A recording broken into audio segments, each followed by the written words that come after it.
Good morning all of you. आज morning assembly में मैं health assistance system by government पर चर्चा करूंगा। आईआईएम के छात्रों स्टूडेंट्स को भी एड्रेस करूंगा कि मैनेजमेंट की खामियों को दूर करने के लिए वो लोग हमारे साथ हैं और करीब 800 से भी ऊपर की संख्या में भारत में जो विश्वविद्यालय उनको भी कहूँगा कि शोध को बढ़ावा दें। हेल्थ मैनेजमेंट कैसे किया जाए।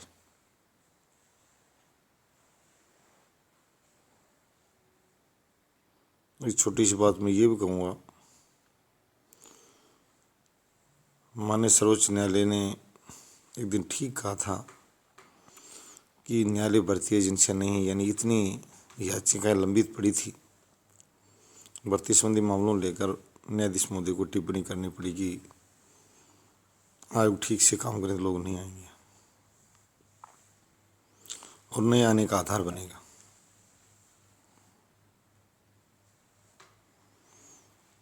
बाद में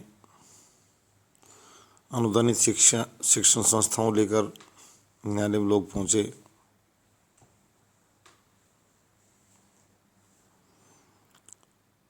भ्रष्ट लोकतांत्रिक व्यवस्था के तहत निर्वाचित प्रतिनिधियों ने अपने संस्थान अपने जो पसंद किए थे या जो समितियां उनकी जो चाटुकारिता करती थी उनके लोगों को नियोजित करने में अन्य प्रकार से उनको अनुदान देने का चलन उन्होंने बढ़ावा दिया और बहादुर शिक्षकों को, शिक्षण संस्थानों को अनुदान देने में उन्होंने कोताही बरती। इसीलिए संस्थान के भेदभावपूर्ण प्रणाली क्यों है। हमारे संविधान में यही व्यवस्था दी गई थी कि अब ये व्यवस्था बदले।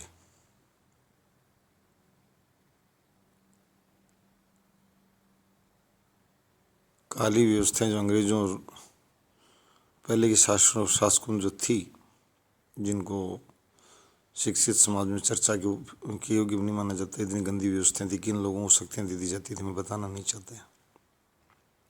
क्या आधार था शक्ति देने का अपने अधीनस्थों को। मान्य सर्वोच्च न्यायालय को कहना पड़ा भैया या तो अनुदान बंद ही कर दो। इन्होंने कहा सबको हम दे नहीं सकते, तो नहीं दे सकते तो बंद कर दो। कुछ को क्यों दे रही है, तो कोई संविधान व्यवस्था नहीं है। आपको इस तरह का अधिकार किसने दिया। और वो जो व्यवस्था थी दोगली व्यवस्था, डोल सिस्टम, भेदभावपूर्ण व्यवस्था, डिस्क्रिमिनेटरी सिस्टम, वो बंद कर दिया गया। आज वो हेल्थ सिस्टम के साथ किया जा रहा है। कुछ डॉक्टर्स लोग और उनकी यूनियन मेरे से मिले थे कि सर ये गलत हो रहा है। कुछ हॉस्पिटल्स को सरकार द्वारा पेनलाइज किया जा रहा है लोगों को उपचार देने के लिए। कुछ नागरिकों ने आपत्ति दर्ज कराई कि सिर्फ राज्य कर्मचारियों को वहाँ प्राइवेट में इलाज करवाने के लिए, चिकित्सा लेने के लिए अपने पेनलाइज हॉस्पिटल, यानी उस व्यवस्था पर लोगों ने उंगली उठा दी है, बहुत सख्ती से उठा दी है। हेल्थ सर्विसेज को बढ़ावा दिया जाए।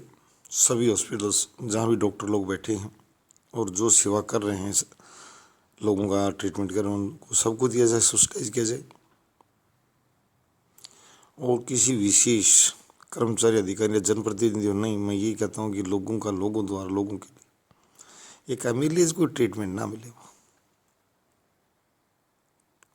आम जनता, आम बच्चों को वहाँ जरूरी है।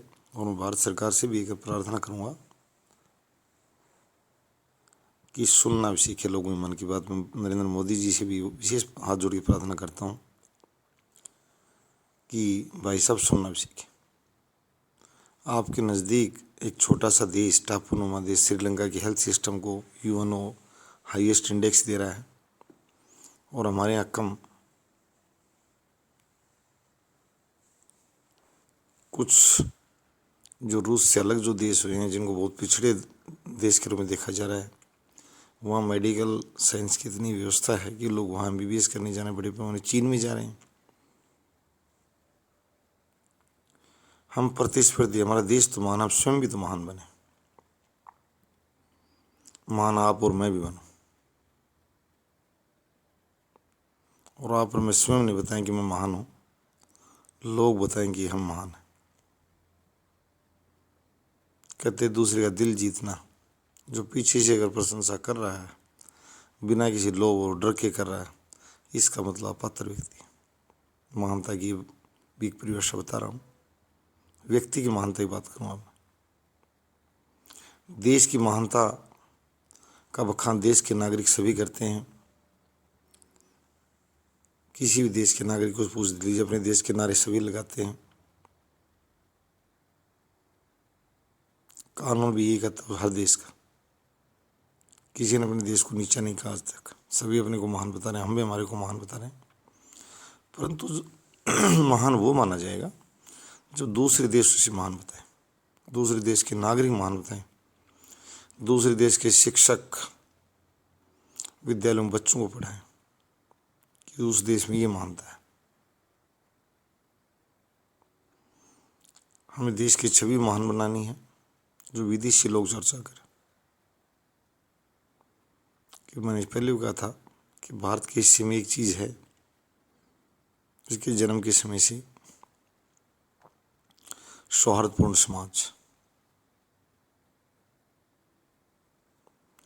मेडिकल सिस्टम सुधारें, सौहार्द के छात्र आगे आएँ और सौहार्दपूर्ण समाज के लिए भी रिसर्च में सोशल साइंस के जो स्टूडेंट वो रखें रिसर्च। और मैं सरकारों से ये भी कहूँगा कि पीएचडी बांट देने से काफ़ी नहीं होता, रिसर्च वाले बच्चों को रॉयल्टी भी दे।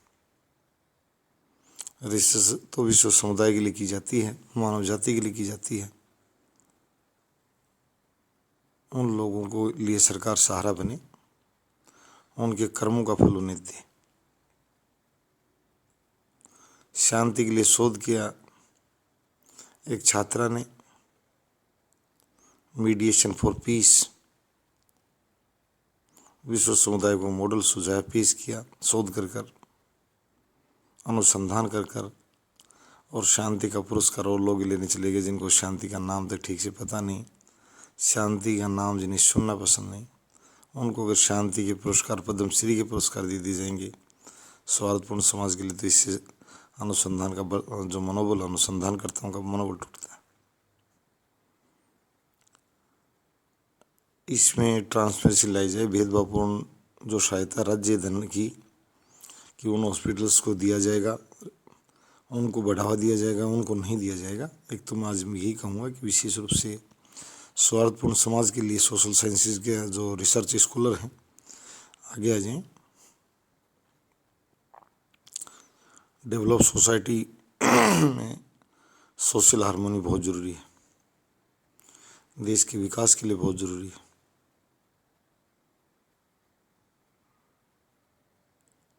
बहुभाषी, बहुधर्मी, बहुजाति देश में आपसी विवाद को बचाना बहुत ज़रूरी है।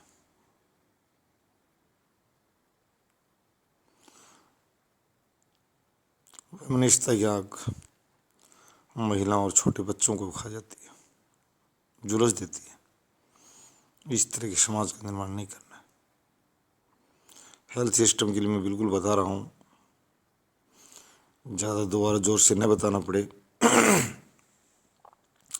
बार काउंसिल्स ऑफ इंडिया से मैं अनुरोध करूँगा वकील लोग भी हमारे साथ आएँ चैनल के इसके लिए कि अगर भेदभाव हो रहा है तो सरकारों पर हमलावर बने, सरकारों की भ्रष्ट जड़ों को खोखला करके गिराएं। भ्रष्टाचार वटी जो वट वृक्ष खड़ा है बहुत बड़ा, इसको गिरा दें। गिराने के लिए हमें साथ आना पड़ेगा। हमें ये बताना पड़ेगा कि हम तुमसे ज़्यादा जानते हैं।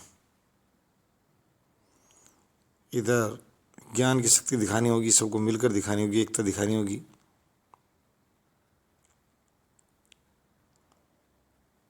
सोच अच्छी नहीं है,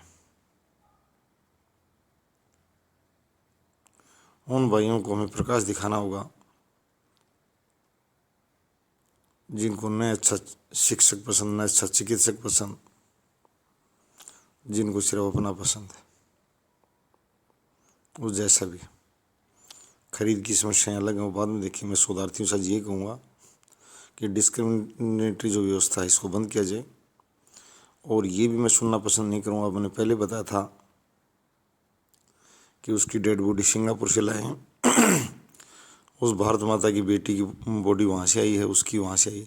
भैया बेइज्जती मत करो देश की यार। इतने यहाँ डॉक्टर हर साल बन रहे हैं। एक बार फ्रांस के राष्ट्रपति ने कहा था कि फ्रांस की आबादी जितने भारत में इंजीनियर है। खुद एड्रेस किया था यूनिवर्सिटी में, सरकोजी ने, छोटी बात नहीं थी। उसने कहा था, मैं उस भाई को धन्यवाद देना चाहूँगा, राष्ट्रपति महोदय को, फ्रांस के वो सरकोजी को। उसने कहा था कि मुझे नहीं पता भारत को कितनी तरक्की करनी चाहिए, इंडिया को। उसने अपने स्टूडेंट्स को कहा था कि अभी शिक्षा में खुद को पीछे माना था। ये कहा कि इंडिया जो देश है वहाँ engineers, degree holder engineers, BTech holder engineers इतने हैं जितनी फ्रांस की आबादी है। तो इस समुद्र जो मोतियों से भरा हुआ है, इस सागर को फलने फूलने दो। ये बुरी बातें, अच्छे चिकित्सक जो बड़ी अच्छी सेवाएं दे रहे हैं, सस्ती सेवाएं दे रहे हैं, उनका असर हमारी ओपीडी इतनी सस्ती 100 रुपये की नहीं मिलेगी। पोस्ट जो डॉक्टर्स, बड़े अच्छे डॉक्टर, नाम है डॉक्टर, परंतु उन्होंने कहा कि हमें बड़ी हताशा होती है। लोग हमें कहते हैं मैं गरीब हूँ। छोटे दर्जे के कर्मचारी, मजले कर्मचारी भी इसी श्रेणी के आते हैं। उन्होंने बड़े जो उनके इलाज के लिए वो लोग कतराते हैं, राज सहायता यहाँ नहीं दी जा सकती उनको। सरकार वैध तक नहीं मानती यहाँ के इलाज को, हमारे इलाज को। हमें बड़ा दुख होता है। तो यही बताऊँ मैं, IIM, BCI और दूसरी यूनिवर्सिटीज़, नेशनल लॉ यूनिवर्सिटीज़ वगैरह जो 76 हैं, ये भारत फ्रांस की जो 16वीं सदी थी उस तरह की प्रशासनिक व्यवस्था से गुजर रहा है, प्रबंधन व्यवस्था से। आप इसको बदलने के लिए एक बौद्धिक जो ये आंदोलन चला रही है CRL यूनिवर्सिटी, इसमें साथ दें। किसी कोई बात के लिए प्रतिवाद अगर कोई करेगा तो बिल्कुल हम साथ खड़ा है। चैनल के सामने आए कि गलत कहा गया, ऐसा नहीं। मैं बिल्कुल कह रहा हूँ ये भ्रष्ट व्यवस्था है, ये गंदी व्यवस्था है, ये अप्रबंध की व्यवस्था, नॉन मैनेजरियल सिस्टम है कि किसी को उसी कार्य के लिए किसी को दिया जाए, किसी को नहीं दिया जाए, ऐसी व्यवस्था नहीं चलेगी। सुधार किया जाए और लोगों को वास्तव में जो एक श्रीलंका, मैं इसलिए कह रहा हूँ, ये लोग, इनके पड़ोस में छोटा टापू है, ये UN उसको हेल्थ इंडेक्स से ऊपर नंबर दे रहा है, हमें नीचे दे रहा है। ये सुधार के लिए कर लो यार। ये तो तुम्हारी विकास परिषद की बैठक होती है, इस तरह के मुद्दे भी शामिल करने। सिर्फ आप एक दूसरे को नीचा नहीं दिखाएं। एक मैं भारतीय नेताओं से हाथ जोड़ी प्रार्थना करता हूँ कि लोकतंत्र की भाषा भी सीख लें। व्यक्तिगत टिप्पणियाँ नहीं करें, नीतियों पर टिप्पणियाँ करें। हमें सभी राज्यों के मुख्यमंत्रियों से, प्रधानमंत्री मोदी, किसी उनसे व्यक्तिगत को दुश्मनी नहीं है। उनके चेहरे में टेलीविजन देखते सब अच्छे, हमें कोई हमें सिर्फ हम उनकी जो कहेंगे वो गवर्नमेंट की मेल एडमिनिस्ट्रेशन जहाँ दिखाई देगा वहाँ हम टिप्पणी कर रहे हैं। मैं पत्रकारिता से भी कहूँगा कि प्रलोभन दिख जाता, लाख छुपाए छुप न सके गर राग इतना गहरा, दिल की बात बता देता है असली नकली चेहरा। भैया ये आप बेकार की आग भी ना उगले, समाचार को समाचार तक रहने दें।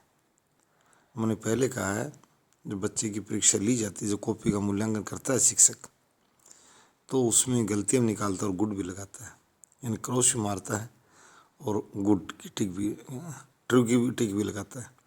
तो सरकारें भी एक कॉपी है, वर्कआउट एक एग्जामिनेशन में अपियर हो रहे, वो भी वर्क एग्जामिनेशन में, तो उसमें टिक भी लगाओ और क्रॉस मारो। पत्रकारिता से बड़ा परेशान हूँ मैं, भारत की पत्रकारिता से। मैं आज इनको भी एक बात कहूँगा, वकील लोबी से कहूँगा कि आप साथ हैं, विश्वविद्यालय के छात्र साथ हैं, व्यापार जगत साथ है, लेखा शाखा साथ है, अकाउंट सेक्शन। ये पत्रकारिता भी है ही नहीं।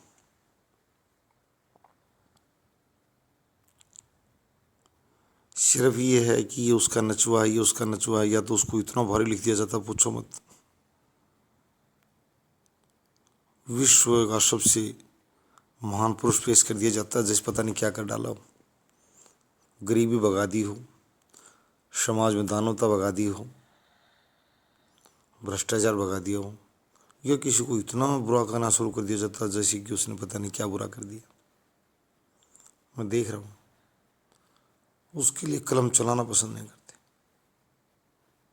ये गलत है जो ये राज्यसभा सीटें जो दी गई। मैं ये भी कहूँगा राजनीतिक दलों से, भैया इनको ऐसे न बांटें आप, जो है ना गदिया व्यवहार नहीं दिखाएंगे बार बार कि उसको दे दी उसको दे, नहीं ये ऐसे नहीं। मनोनीत होने का मतलब हमारे संविधान निर्माताओं डॉक्टर साहब अम्बेडकर जी, डॉक्टर राजेंद्र प्रसाद जी और जो दूसरे जो प्रतिनिधि थे रहे सदस्य, उन सभी सदस्यों को नमन करता हूँ।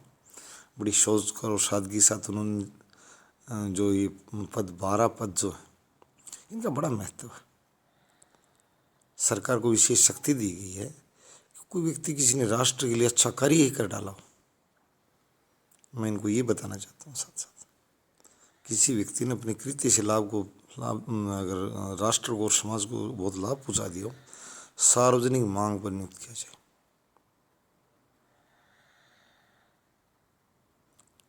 सार्वजनिक मांग ये भी हो सकती है, किसी व्यक्ति को पुरस्कार मिला है और उससे 25 गुनी राशि मिलाकर किसी सेना मंत्रालय, रक्षा मंत्रालय को या किसी महिला संस्थान को देता है, सरकारी को, कौन मना कर देगा उसे मनोनीत करने के लिए? सब ताली बजाएंगे, हम उस राजनीतिक दल की प्रशंसा करेंगे।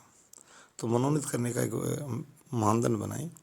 ये नहीं कि ये अभिनेत्री जब हम चुनाव लड़ते थे तो हमारे वहाँ जाती थी वोट मांगने, ये हमारी जाती थी। अभिनेत्रियों को आप अपने ढंग से ठीक है उनको प्रोत्साहित करें, अपने दलों में हमें कोई दिक्कत नहीं है, आप अपने दल से मनोनीत करें। जो 12 पद जो छोड़ रखे राज्यसभा, वहाँ उन लोगों की खैरात न बनाएं, वो वास्तव में देशभक्तों को, महिला और पुरुषों को मनोनीत करें। हमें बिल्कुल उसमें मज़ा आएगा और हम भी प्रशंसा करेंगे आपकी। ये नहीं कि इसको इसलिए नियुक्त कर दिया गया, इसने इसको वहाँ लाभ पहुँचाया था। मैं वो चर्चा नहीं करना चाहता जो पिछले दिनों भी एक चर्चा आई थी कि इसको इसलिए मनोनीत कर दिया कि इसने वो गलत काम किया था। यही कोई बात थोड़ी। और संसद में लोग खुले बोल रहे हैं, सामने वाले को बोलना चाहिए। कोई आपको चोर करा तो आप मुड़े, यदि आप चोर नहीं तो भैया मैं चोर नहीं, क्यों करे बताओ, क्या चोर लिया मैंने आपका? तो इस तरह चर्चा नहीं की जाए। और चोर यदि आपकी तरफ बैठा है तो उसे चोर, अगर उसके वो पकड़ा गया तो उसे आप मान लेंगे हाँ चोर है। ये भी है, अच्छी बातें सुनना सीखें। हमारे गलारों को मैं कहता हूँ, विपक्ष में रहती है बहुत स्वायत्ता ही मांग करते हैं, उसको सीबीआई को स्वायत्ता दे दो, उसको दे दो, उसको दे दो, कभी वो दल कभी वो दल, बहुत अच्छी बातें मांगते हैं। हमारी जो भारत की बहादुर जनता को मैं नमन करता हूँ पुनः सुबह। राजीव गांधी, मैं एक राजनीतिक इतिहास भी बताना चाहूँगा, नेताओं के लिए बता रहा हूँ, सीख ले लो, सीख ले लो। जनता जागरूक है, बेवकूफ़ नहीं है। भारत की मतदान के मामले में कौन करा बेवकूफ़? जो बेवकूफ़ करा वो खुद बेवकूफ़ है। घनश्याम दास जी बिड़ला को 1972 में रहा था, एक सामान्य नागरिक ने, जो उस समय के भारत के महानतम उद्योगपति थे, उनसे बड़ा उद्योगपति कोई नहीं था उस टाइम। जनता ने हराया। 19 से राजीव को बुरी तरह से जीता है। बीजेपी और लोकदल जैसे दलों को हाशिए पर भेज दिया था। 425 सीटें दी सदन में, अकेले के पास 80% सीटें। उसकी माँ के बलिदान के लिए लोगों ने उसको खुलकर समर्थन दिया, दिल खोलकर समर्थन दिया, जोश से समर्थन दिया। उस बहादुर महिला को लोगों ने नमन किया, इसमें कोई दौर नहीं उसके बलिदान को। बोफोर्स कांड का ठप्पा उस पर लगाया वीपी सिंह ने कहा मैं रक्षा मंत्री पद को ठोकर मार रहा हूँ भारत माता के लिए। उस वीपी सिंह को लोगों ने प्रधानमंत्री बनाया। अब के बच्चों को पता नहीं है, 100 से अधिक सीट अगर किसी को आज तक दी है लोकसभा में तो 3 ही दलों को मिली हैं, भारतीय जनता पार्टी, कांग्रेस आई, और ये आपकी कांग्रेस आई से पहले कांग्रेस थी, और तीसरा जनता दल। तो मतदाता जागरूक है, मतदाता नेताओं का समर्थन करता अच्छी बातों के लिए, और वो करने तो नेता भी अपना को जो पहले वायदा करें अच्छे से उसको निभाएं, ताकि लोगों के लोकतंत्र में, मैं जेम्स ब्राइस की मॉडर्न डेमोक्रेसी वाली बात कर रहा हूँ कि डेमोक्रेसी को मॉडर्नाइजेशन की तरफ बढ़ा रहे हैं, तो आप भी मॉडर्न बने, आइडियोलॉजी में मॉडर्न बने और वर्किंग में मॉडर्न बने। धन्यवाद, थैंक्स।